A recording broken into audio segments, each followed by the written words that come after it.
kw'iriba nataye icyerekezo ahantu ndi harumakaye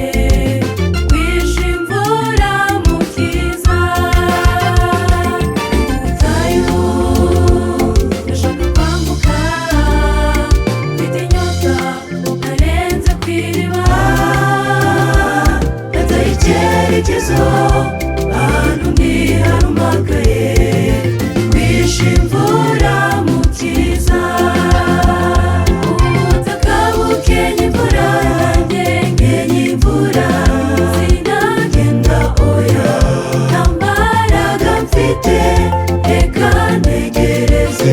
kugira neza kwawe